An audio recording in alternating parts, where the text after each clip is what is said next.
Esselamu Aleyküm, aziz doğanlar, aziz Türkmenistanlılar. Recep ayının 22'si, Hicri yılın 1445. Nesip edenden Recep ayı başladı beri.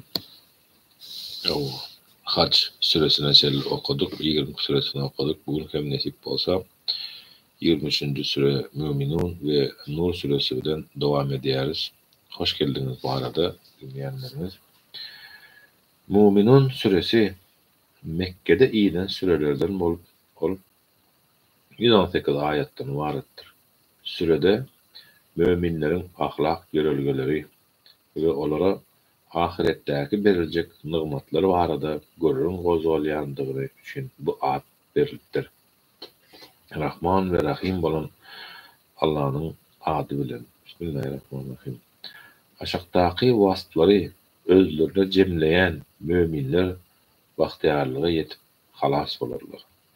Olar namazlarına pesperlik, dolu edeplik bilen durýandyrlar. Olar biderek görünlerden yüz öwürýändirler. Olar zekat berýändirler. Olar cins azalarını, namuslaryny goraýandyrlar. Olar diňe aýallarynyň we kol astyndaky gyrnaklaryndan goramazlar. Çünki olar bu wagtda ýazgarylmaýarlar. Eger kim munyň çäginden çyksa, onda olar diniň çägini aşanlardyr. Olar öz amanatlaryna we wagdalaryna wefalydyrlar. Olar namazlaryna gaýymdyrlar. Olar hakyky miras düşerdirler. Olar Firdevs cennetini miras alarlar. Olar şol ýerde baky galarlar. Taky biz insany yerden alınan palçykdan yaratdyk. Soň onu ynamly bir ýerde damja suw edip goýduk. Soň bu damja suwy gan laqtasy edip yaratdyk. Gan laqtasyny bölecik et edip yaratdyk. Bölecik eti de sünk edip yaratdyk. Sünke bolsa et giydirdik.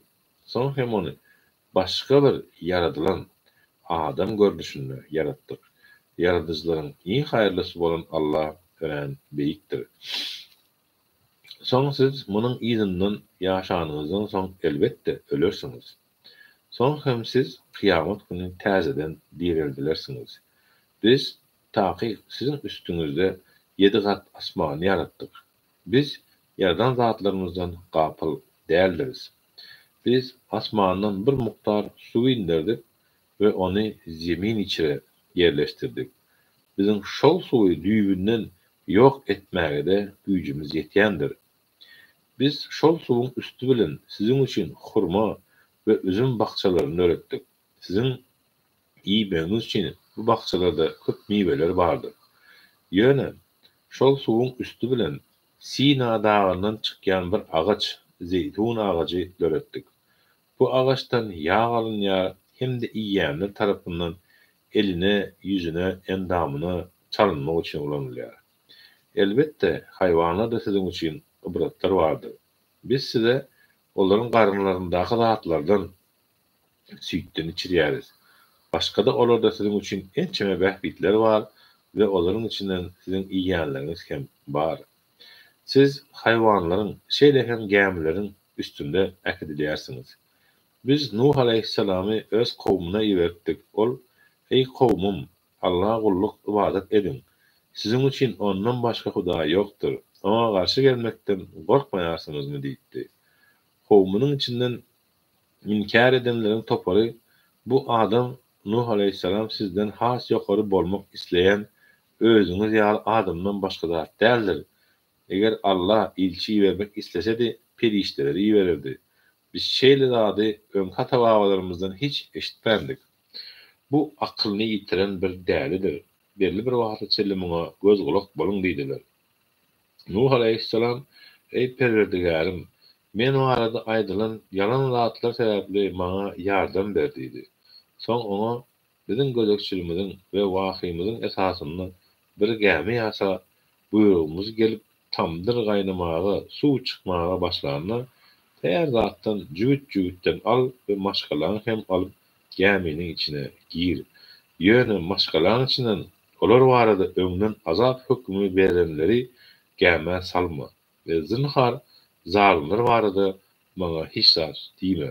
Sebäbi olar gark edilerler. Sen we ýanyndakylar gäme doly ýerleşenizden soň hakyky hamd sena bizi zalim kowmdan halas eden Allah'a mahsusdur diýdik. Sen ey Perwerdigarim, meni bereketli bir ýere ýerleştir. Sen inderýänleriň, ýerleşdirýänleriň iň haýrlysysyň diýdi. Takyk bu aýdylan sözlerde ibratlar, alamatlar bardyr we takyk biz synagdan geçirýäris. Soň olaryň ýygynyň başga nesil döretdik. Olara hem öz içlerinden Allah'a kulluk edin. Sizin için ondan başka ibadata layık Allah yoktur. Ona karşı gelmekten korkmayarsınız diyen ilçeyi verdik. Kowmyň içinden inkar eden, ahirete kowuşmagy yalan hasaplan ve dünyada rahat durmuş berilen toparımız bu hem özüňiz ýaly adamdan başga da däldir. Sizin iýen zadyňyzdan iýer, sizin içen zadyňyzdan hem içer. Meger siz özüňiz ýaly bir adamy boyun boljak bolsaňyz, onda siz takyk ýitki çekenlerden bolarsyňyz. Ol size siz ölüp toprak we sünk bolanyňyzdan soň sizin täzeden dirildirip çykaryljaktygynızy wada berýärmi? Hey bu boljak satny. Size wada berilen bu zat hey boljak satny. Bu durmuş bizim bu dünyadaki yaşayışımızdan ibaretdir. Biz ölýäris, ata-babalarymyz ölýär ve yaşayarız, çağalarımız dünya inýär. Biz täzeden dirildilmeriz.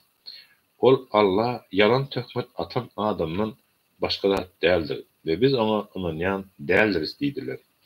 Ol Peýgamber aleyhisselam ey Perwerdigarim, men barada aýdýan yalan zatlary sebäpli maňa ýardam berdiýdi. Ol Allah az wagtdan olar hökmän puşman ederler diýdi. Şol barmany olary aýylganç bir goh galmagal gaplap aldy. Şeýdip biz olary çöp çalama öwürdik. Ýok bolsun zalim kowm. Soň olaryň ýygynyň başga nesiller döretdik. Hiç bir ümmet öz möhletini, ajalyny öňe alyp azalyp hem bilmez, ize çekip buzolup hem bilmez. Soň biz ýygyna ilçilerimizi ýerdik. Her ummata öz ilçisi geleninde olar onu yalan hasapladılar. Biz de olaryň käbirini beýlekleriň ýygyna düşürdik. Ýygyny helak etdik we olary ibratly hekaýata öwürdik. Ýok bolsun iman getirmelik kowm. Soň Musa aleyhisselamy we Dogany Haruny ayatlarymız we eşkär delillerimiz bilen iýerdik. Olary Firawuna we onuň abraýly adamlaryna iýerdik. Olar Firawun we adamlary özlerini beýik saýdylar we zalim kowm boldular. Olar biz kowmy özümize gulluk edip beren özümüz ýaly iki adamy iman getirelim diýdiler. Şeýdip olar ol ikisini Musa ve Harun aleyhisselamy yalan hasapladylar ve özleri hem helak edilenlerden boldular. Olaryň dogry ýola girmekleri üçin biz Musa aleyhisselama kitap berdik. Meryem oğlu İsa aleyhisselam ve onun ejesi Meryem gudratymyzyň kepili bolan bir nişan alamat etdik. Ol ikisini mesken tutarlyk ve akyr suwly bir depede ýerleşdirdik. Ey peýgamberler, tämiz zatlardan iň ve ýaxşy işleri edin. Takyk men edýän işleriňizi bilýändirin. Elbette sizin ummatyňyz, dininiz köki bir ummatdyr, dindir. Men olsa sizin perwerdigaryňyzdyr. Onda siz menden gorkun. Emma olar öz bu dini dürlük garaýyşlary bilen böldüler. Her topar öz ýanyndaky dini garaýyşy bilen monça boldular.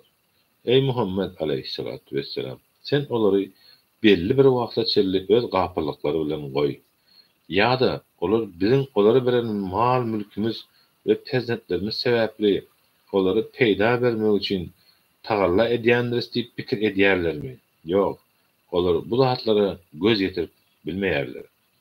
Özlerinin Perwerdigarının gorkusundan ýaňa titreýänler, özlerinin Perwerdigarının aýatlaryna iman getirişýänler we özlerinin Perwerdigaryna şärik goşmaýanlar. Şeýle de özlerinin Perwerdigaryna dolanyp barjakdyklary barada ýüreklerine gorky bolanlar, özlerine berilen mal-mülkden zekat, sadaka berenler, ine şular ýaxşy işleri etmekde ýaryşýan we bu babatda öňe geçenlerdir. Biz hiç kime güýjünden artykmaç ýük, borç ýüklemeriz. Huzurumuzda diňe hakykat aýdýan kitap bardyr we olara zulüm edilmez. Ýok, olaryň ýürekleri mundan bihabardyr. Olaryň mundan başga da edýän elbet işleri bardyr we olar ol işleri hem edýärler. Biz olaryň rahat we bolalyn durmuşda ýaşaýanlaryny kynçylyga ýa-da azaby sezewar edenimizde olar destine daly peryat ederler. Bugün indi boş yere daly peryat etmeň. Siz bizden hiç gili kömek görmersiňiz. Takyk size meniň aýatlarym okulanyna siz derrew ýeňsäňizi görkezýärdiňiz. Oňa Kur'ana göwniyet mesçilik edip akşamky mejlislerde ol barada bolar-boluksuz gürrünler edýärdiňiz. Olar henizem bu söze Kur'any akyl yetirmedilermi? Ýa-da olara öňkü ata-babalaryna gelmedik bazat geldimika? Ýa-da olar öz peýgamberlerini tanamaýandyklary üçin onu inkar edýärlermika? Ýa-da onda bir dälilik bar diýerlermi? Tersine olara hakykaty getirdi we olaryň köpsi hakykaty ýigrenýändir. Eger hakykat olaryň höweslerine, arzu hyýallaryna tabin bolan bolsady, taky asmanlar, yer we ikisiniň içindäki ähli zatlar tertip düzgünini ýitirirdi. Tersine biz olara öz şan şöhratlaryny Kur'any getirdik. Olar bolsa öz şan şöhratlarynyň ýüz öwrýärler. Ýa-da sen olardan çykdyjy etmeklerini soraýarmy? Perwerdigaryň sizin üçin edýän çykdyjysy has haýyrlydyr. Olary sykyl berýänleriň iň haýyrlysydyr. Taky sen olary dogry ýola çagyrýarsyň. Ahirete inanmaýanlar bolsa, kejirlik bilen ýoldan çykýandyrlar. Eger biz olara dözmezçilik edip, düşün kynçylyklaryny olardan depeden bolsadyk, taky olar öz azgynçylyklaryny has hem beter dowam etdirirdiler. Biz olary kynçylyga duçar etdik. Şonda da olar özleriniň Perwerdigaryna boyun egmediler we oňa ýalvarmadylar. Olara kıyamatda azaby agyr bolan gapyny açanymyzda şonda olar umytlaryny üzerler. Ol kulaklary, gözleri we kömülleri sizin üçin nygmat hökmünde ýaradandyr. Siz ören az şükür edýärsiňiz. Ol sizi ähli milletleri zeminde yaradandyr we siz onuň huzuruna jemlenersiňiz. Ol sizi ýaşadýandyr we öldürýändir. Giýje bilen gündüzüň çalyşyp durmak hem onuň işidir. Siz henizem akyl yetirmeýärsiňizmi? Gaýtam tersine, olar hem öňküleriň hemmeňize zatlara aýdýarlar. Olar heýde biz ölüp toprak başyp bolarymyzdan soň täzeden dirildilerismi? Taky bize de bizden öňkü ata-babalarymyza hem bu wada berilipdi. Bu gürrünler aýdyldy. Bu öňküleriň toslamy rowaýatlardan başga zat däldir diýdiler. Ey Muhammed aleyhissalatu vesselam, sen olara eger bilýän bolsaňyz aýdyň bakaly, bu dünýä we onuň içindäkiler kiminkidir diýip. Olar Allah'nınkidir diýip jogap berirler. Şonda sen hiç mundan nesihat almak akylyňyza gelmedimi diýip aýdy. Sen ýene olara ýedi asmanyň Perwerdigary we belet arşyň Perwerdigary kimdi? Olar Allah'dır diýip jogap berirler. Şonda sen hey ondan gorkmaýarsyňyzmy diýip aýdy. Ýene sen olara eger bilýän bolsaňyz aýdyň bakaly, ähli zadyň häkimiýeti kimiň elinde? Diňe ol Allah ýardym himayet edýändir. Mätäş däldigi üçin oňa bolsa ýardym himayet edilýän däldir diýip aýdy. Olar häkimiýet Allah'nynkydyr diýip jogap berirler. Şonda sen onda siz näme üçin jadyçylyga aldanýarsyňyz diýip aýdy. Tersine biz olara hakykaty getirdik we olar hakyky yalançylardyr. Allah hiç perzent edinen değildir ve onun yanında hiç bir Hudaý Allah bolup bilmez. Eger başga Hudaý bolsady, her Hudaý öz ýaradan zadyny dolandyrardy we biri beýlekisinden has üstün boljak bolardy. Allah olaryň ýönkeýän sypatlaryndan päkdir, beýikdir. Allah gaýbydy, göz bilen görülmeýäni, görülýäni de bilýändir. Ol olaryň şärik goşýan zatlaryndan päkdir. Ey Muhammed aleyhissalatu vesselam, sen ey Perwerdigarim, eger olara wada berilen azaby maňa görkezjek bolsaň, meni bu zalim kowmyň içine goýmaga beri. Ey Perwerdigarim diýip aýt. Taýyk biziň olara wada beren azabymız saňa görkezmäge güýjümiz ýetýändir. Erwetligi, gowluk bilen depet. Biz olaryň bize ýönkeýän sypatlaryny has gowy bilýändiris. Sen ey Perwerdigarim, şeytanlaryň aldaw waswasalaryndan saňa sygynýaryn. Olaryň meniň ýanyma gelmeklerinden hem saňa sygynýaryn. Ey Perwerdigarim diýip. Olaryň birine ölüm pursaty gelip ýetende, ey Perwerdigarim, meni ýygyma gaýtar. Şonda men terk eden dünýäde ýaxşy işleri ederim diýer. Bu hiç haçan bolmaz. Taýyk bu onuň aýdan sözü boş güdümlerden ibaretdir. Olaryň ýygylaryny täzeden diýereldirecek günlerine çelli päskel boljak bir perde berzah alemi bardyr. Sura üflenen güni olaryň arasynda garyndaşlyk gatnaşyklary galmaz. Olar bir-birlerini gözlemezler hem. Her kimin amal terezisi sogaby agyr gelse şol halas bolar. Terezileri, sogapları yeňil gelenler bolsa öz janlaryny gitgäse de var edenlerdir. Olar bozakta ebedi galarlar. Ot olaryň ýüzlerini gowurar we olar şol ýerde dodak etleri de yanandygy sebäpli syrtyryp galarlar.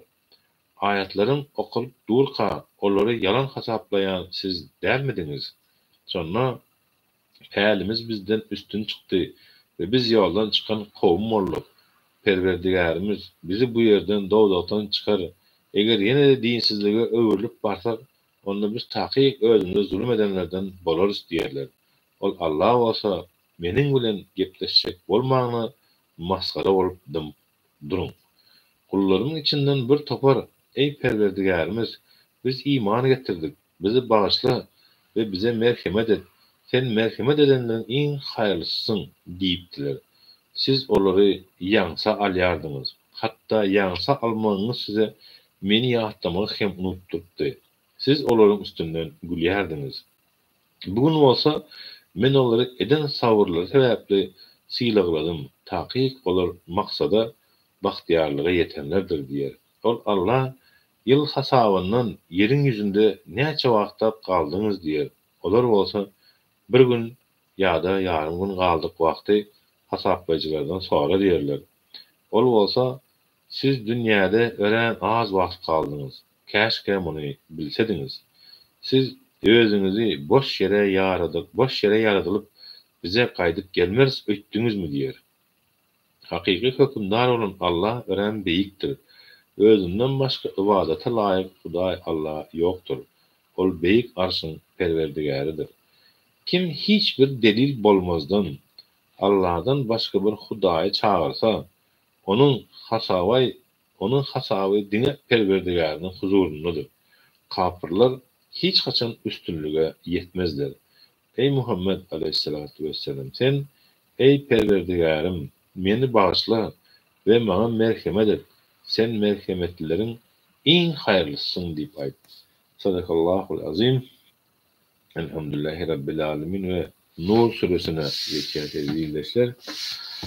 Nur suresi Medine'de inen sürelerden bolup ol 64 ayattan ibaretdir.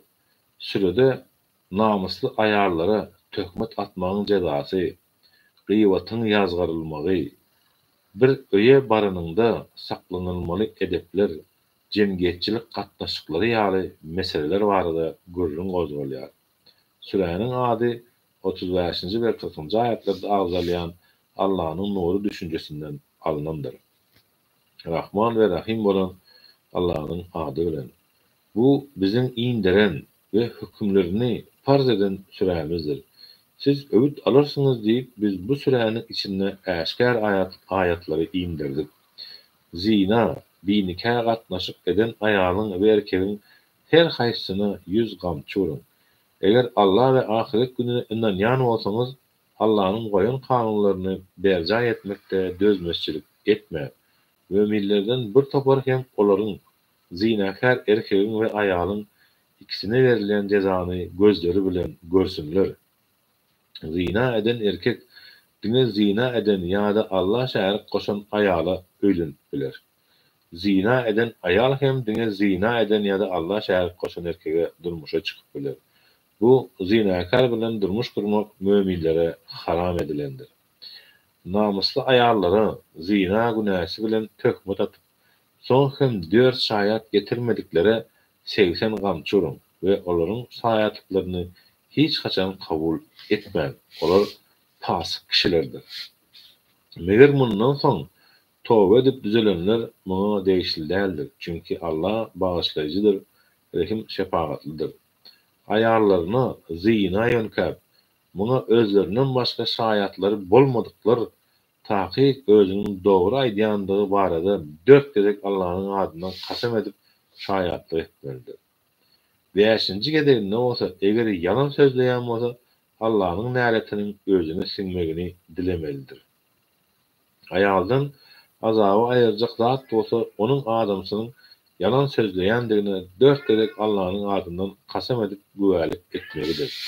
5-nji gedek ne bolsa, eger adamsy dogrusyny aýdýan bolsa, Allahyň gazabynyň özüne siňmegini dilemelidir.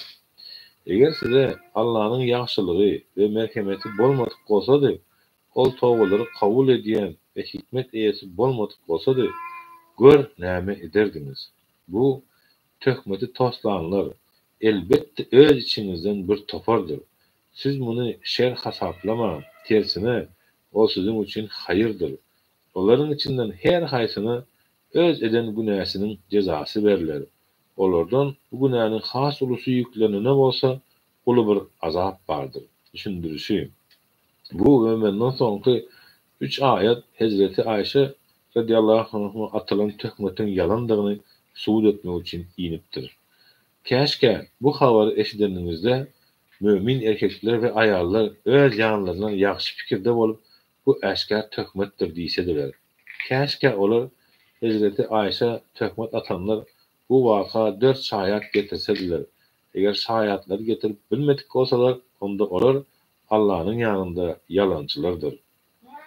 Eger size dünýäde we ahiretde Allahyň ýagşylygy we merhemeti bolmadyk bolsady, taky bu töhmetiňiz sebäpli size uly bir azap berilerdi. Siz bu töhmeti bir-biriňize aýdýarsyňyz. Bilmeýän zadyňyzy töhmeti diliňize alýarsyňyz. Allahyň ýanynda ören uly günah hasaplanýan zady öz ýanyňyzdan ähmiýetsiz hasaplaýarsyňyz. Käşke bu habary eşideningizde bu mışmışy aýdyp ýörmek bize ýaraşmaz. Ey päk Allah, bu ören uly töhmetdir diýseňiz bolmazmydy? Allah size eger mömin bolsaňyz, şunun ýaly işi hiç haçan gaýtalamazlygyňyzy nesihat edýär. Allah size öz ayatlaryny we gözel ahlaklary düşündirýär. Allah ähli zady bilýändir, hikmet eýesidir. İman getirenleriň arasynda erbet sözleri, habarlary ýaýratmagy halayanlar üçin dünýäde we ahiretde jeber jepaly azap bardyr. Allah bilýär, siz bolsa bilmeýärsiňiz. Eger size Allahyň fazly keremi we merhemeti bolmadyk bolsady, Allah ören mehirli we rahim şefaatli bolmadyk bolsady, siziň ýagdaýyňyz görnähili göz gyny bolardy. Ey iman getirenler, şeytanyň ädimleriniň ýyzyna düşmän. Kim şeytanyň ädimleriniň ýyzyna düşse, onuň şeytanyň bozuklugy we erbetligi ünleýändigini bilsin. Eger size Allahyň fazly keremi we merhemeti bolmadyk bolsady, siziň hiç haýsyňyz hiç haçan günäden päklenip bilmezdiňiz. Emma Allah öz islämini günälerden päkleýändir. Allah ähli zady eşidýändir, bilýändir. Siziň araňyzdan atly awraýly we gurply bolanlaryňyz garyndaşlaryna, yoksullara ve Allah'ın yolunu göç edenlere hayır sahavat etmezlige kasam etmesin. Gaýtan tersine olary bağışlasınlar ve hoş niyetli bolsunlar. Siz Allah'ın özüňizi bağışlamagyny islemeýärsiňizmi? Allah bağışlayıcıdır, rahim şefaatlidir. Namusly elbetliklerden bir havar mümin ayarlara zinakarlıkta töhmet atanlar, dünyada da ahirette de nälet edilenlerdir. Olar üçün ören uly azap bardır. Ol ceza gününde olaryň dilleri, elleri ve ayakları edin etmişlerine şahiatlyk ederler. Ol gün Allah olara özlerine münafik bolan cezalarını dolu berer ve olar Allah'ın eşkar hakdygyna göz yetirerler. Näpek ayallara, näpek erkekler, näpek erkeklere hem näpek ayallar münafikdir. Pek ayallara, pek erkeklere olsa pek ayallar münafipler. Bular töhmetçilerin aýdýan zatlaryndan daşdyrlar. Olar üçin yalqaw mübarek rızkal vardır. Ey iman getirenler, özüňizinki bolmadyk keseki öýlere ruhsat soramazdan ve eýelerine salam vermezden girme. Bu sizin üçin behbitlidir. Bu hakda oýlanyp pikir ederseňiz diýip şeýle öwüt berýäris. Eger öýüň içinde hiç kimi tapmasaňyz, adam ýok bolsa, tä özüňize ruhsat berilýänçe ol öýe girme. Eger size iziňize dolanyň diýilse, dessine iziňize dolanyň. Bu sizin üçin has arassa şüphesiz herekettir. Allah sizin edýän işlerinizi bilýändir. Bizim üçin mesken bolmadyk mehmanhana, mescit ýaly özüňize degişli goşlaryňyz bar bolan öýlere ruhsat soraman girmeňizde size hiç günahkarçylyk ýokdur. Allah sizin eşkar edýän amallaryňyzy hem gizleýän işlerinizi hem bilýändir. Ey Muhammed aleyhissalatu vesselam, mümin erkeklere aýt, gözlerini nämehrem ayarlara seretmekden saklasınlar ve ucuytlaryny haramdan gorasınlar. Bu olar üçin has arasda ýoldur. Taqiq Allah olaryň edýän zatlaryndan habardardyr. Mümin ayarlara hem aýt, gözlerini nämehrem erkeklere seretmekden saklasınlar ve eteklerini haramdan gorasınlar. Giyimlike görünýän yerlerinden galan beýleki zynatlaryny, beden azalarını nämehremlere görkezmesinler. Ýalyklary bilen gursaklarynyň üstüni yapsınlar. Olar ýan ýoldaşlaryndan, kakalaryndan, gaýnatalaryndan, öz ogullaryndan, ýan ýoldaşynyň ogullaryndan, erkek doganlarynyň ogullaryndan, ayal doganlarynyň ogullaryndan, özlerini degişli hyzmatkar denan ýa-da özleri ýaly musulman ayarlardan, şeýlehem golastynlaky, ulgurnaklardan, ayallara jinsy duýgusy galmadyk erkek hyzmatkarlardan, ayarlaryň uyat ýerlerinden bihabar çağalardan başgalara beden agzalaryny görkezmesinler. Ýörenlerini, gizliň bedeglerini görkezjek bolup, özlerine üns çekiljek derecede ýöremesinler. Ey iman getirenler, halas bolmagyňyz üçin hemmeňiz Allah'a toba edin. Araňyzdaky sallahlary öýürin. Şeýle de ýaxşy ahlakly gullaryňyzy öýürin. Gyrnaklaryňyzy hem durmuşa çykaryn. Eger olar garyp bolsalar, Allah olary öz fazly kerem bilen gurpleder. Allah'ın fazly keremi giňdir. Ähli zady bilýändir. Öýlenip bilmeýänler bolsa, Allah öz fazly kerem bilen gurplandyrýança özlerini zinadan, haramdan pek saklasınlar. Gol astyňyzdaky bulgurnaklar azat edilmekleri meselesinde sizin bilen şertnama baglaşmak isleseler, eger olara behbitli bolar öýtseňiz, dessine şertnama baglaşyň. Allah'ın size beren emläginden olara hem berin. Dünya ýaşaýyşynyň wagtlaýyn pany behbitlerin eýe bolaly diýip namusly ýaşamak isleýän gyrnaklaryňyzy bozukluga mejbur etmeň. Kimdir biri olary muňa mejbur etse, onda Allah bir ihtiyar ýagdaýa düşendikleri üçin olary bagyşlar we merhemet eder. Takyp biz size ýol görkezici aýatlar we sizden öň ýaşap geçenleriň durmuşlarynyň mysallar Allah'dan gorkýanlar üçin öwüt nesihatlar indirdik. Allah asmanlaryň we ýeriň nurudur. Onuň nurunyň mömin bendeleriniň kalbyndaky mysaly bir tekjäniň üstündäki bir çıraýaly bolup, ol çıra bir tüýşäniň içinde ol tüýşe bolsa bir dür ýyldyza meňzeýär. Ol çıra gün dogry we gün batary bolmadyk zeminiň merkezindäki mübarek zeytun ağacynyň ýagyndan ýakylan ýalydyr. Onuň ýaly durulugyndan ýaňa oňa ot degmese de töregi ýaktylyp durandyr. Nur üstüne nur ýalydyr. Allah öz İslam bendelerini özünün bu nurunyň ýoluna salar. Allah insanlaryň ibrat almagy üçin ineşşeýle tymsallary getirýär. Allah ähli zady bilýändir.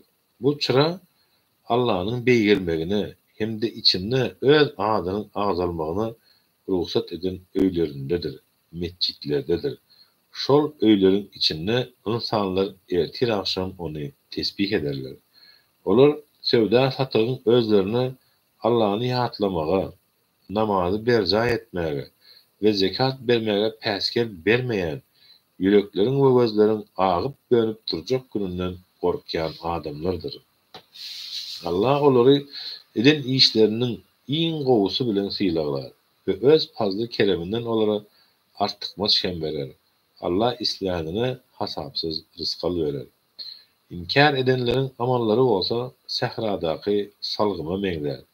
Teşne adam onu suwdur eder, kynçylyk bilen ona yeten wagty bolsa ol ýerde hiç zat tapmaz. İnkar edenler bu dünýädäki eden işleriniň kıyamatda nepi deger öýdüp öňe çykanlarynda Allah'ını görerler. Şeýdip Allah onuň hasabyny bir kemsiz berer. Allah hasaby ören tiş çykarýandyr. Ýa-da kapyrlaryň amallary mövç urýan düýpsiz deňizdäki tümlüge meňzer. Ony tolkun üstüne tolkun, ýokarsyna hem gara bulut kaplar. Bir tümlügiň üstüni beýleki bir tümlük kaplar. Elin çıkarıp uzatsa tümlükden ýaňa onu özü hem görmez. Allah'ın nur vermedik adamsı üçin hiç hili nur aydınlyk ýokdur. Asmanlardakylaryň we ýerdäkiläriň hatar bolup barýan guşlaryň Allah'ın tesbih edýändigini görmediňizmi? Her kim öz doğa dilegini we zikir tesbihini kemsiz bilýändir. Allah olaryň edýän işlerini bilýändir. Asmanlaryň we ýeriň eýçiligi Allah'nynkydyr. Dolanyp barıljak ýer hem Allah'nyň ýanydyr. Sen Allah'nyň buludy sürýändigini, soň onuň arasyny birleşdirýändigini, soň bolsa onu üýşürýändigini görmediňmi? Şonda sen ýagşyň onuň arasyndan çykýandygyny görersiň. Ol asmandan lemmer bulutlardan, dağlardan doğrular indirer. Şeýdip onu isleýän adamsyny duçar eder.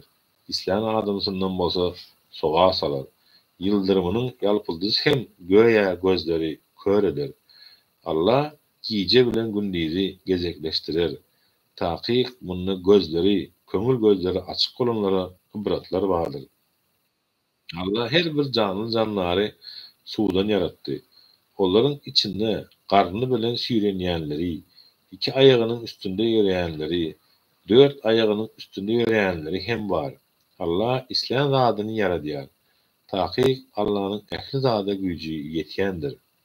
Kasam bolsun biz äşkär aýatlar indirdik. Allah isleýänini dogry ýola gönükdirer. Olar biz Allah we peýgambere iman getirdik we tabyn bolduk diýerler. Soň hem olardan bir topar şeýle diýenlerinden soň sözlerinden dänýärler. Olar müminler däldir. Olaryň aralaryna hüküm bermegi üçin Allah we onuň ilçisine çağırılan mahaly beriljek hüküm öz ýanlaryna bolsa içlerinden bir topar dessini muňa peýgamberiň hükmüne garşy çykar. Eger hakly tarap özleri bolan bolsady oňa boyun bolup gelerdiler.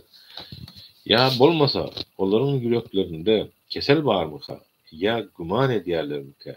Ya da Allah we onuň ilçisi özlerine adalatsızlyk eder diýip gorkarlarmyka? Ýok. Zulüm edýän olaryň hut özleridir. Aralaryna hüküm bermegi üçin Allah we onuň ilçisine çağıran mahaly möminleriň sözleri diňe eşitdik ve tabyn bolduk diýen sözleridir. Halas bolanlar hem şolardyr. Eger kim Allah we onuň ilçisine tabyn bolsa, Allah'ın azabından heder etse, hem de ondan korksa, üstünlük kazananlar şolar bolar. Olar münafıklar, eger sen buyruk bersen, söwüşe çykjakdyklaryny Allah'ın adından ber kasam etdiler. Sen olara kasam etme, bu şol bir bilinýän boyun sunmadyr. Diňe dilday diýarsyňız. Takyk Allah sizin edýän işleriňizden habardardyr diýip aýt. Sen olara siz Allah ve onuň ilçisine boyun bolun. Eger yüz öwürseňiz bilip goýun, peýgambere diňe öz üstüne yüklenen borç düşer. Size hem öz üstüňize yüklenen borç degişli bolar. Eger ona boyun bolsaňyz, dogry ýoly taparsyňız. Peýgamberiň aleyhissalatu vesselam etmeli işi bolsa diňe Allah'ın dinini äşkär ýetirmekdir diýip aýt. Ýene de aýt, Allah sizden iman getirip ýaxşy işleri edenleri özlerinden önküleri hökmürevan edişýäli, yerin yüzüne hökmürevan etjekdigini ve olar üçin özüniň razylyk bildiren İslam dinini puhtalandyryp ýerleşdirjekdigini ve gorkularyndan soň olara howpsuzlyk, asudalyk berjekdigini wada etdi. Çünkü olar maňa Allah ibadet ederler. Hiçbir zady maňa şärik koşmazlar.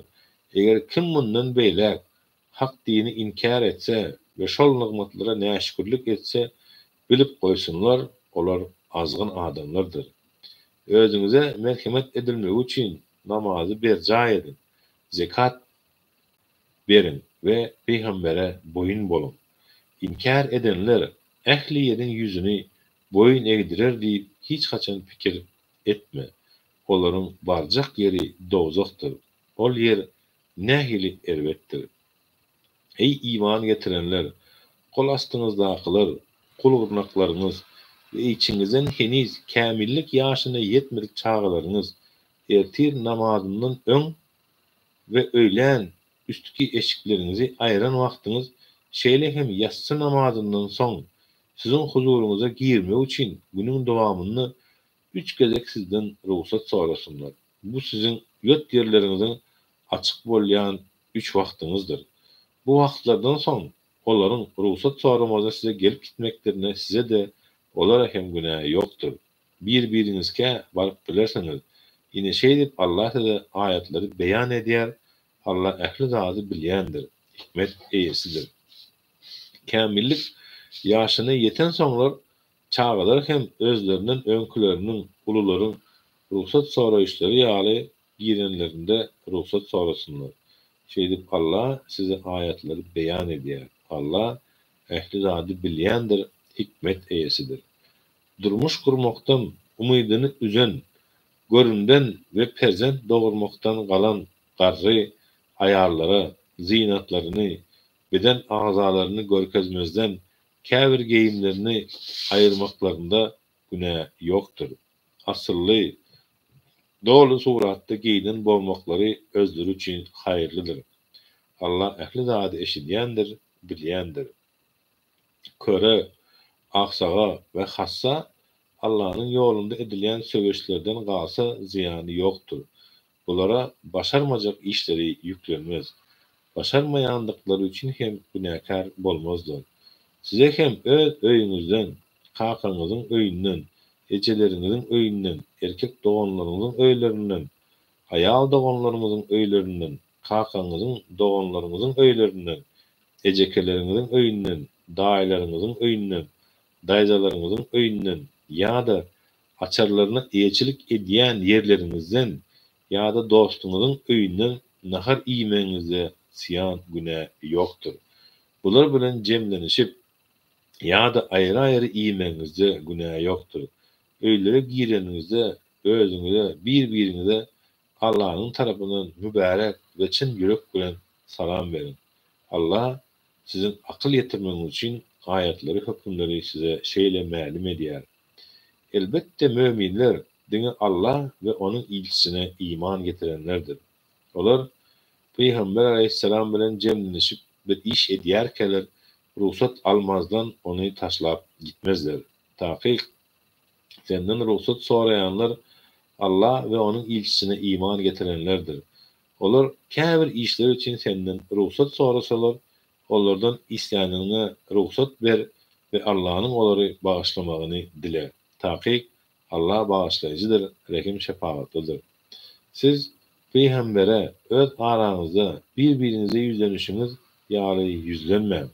Allah sizin aranızda bukulup yuwaşlyk bilen gaçyp gidýänleri bilýändir.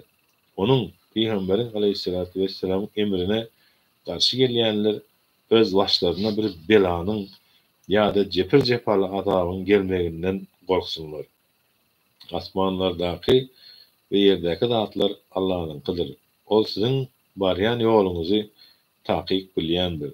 İnsanlar oňa dolanyp baran günleri ol hem olaryň ähliden işlerini olara aýan eder. Takyk Allah ähli zady bilýändir.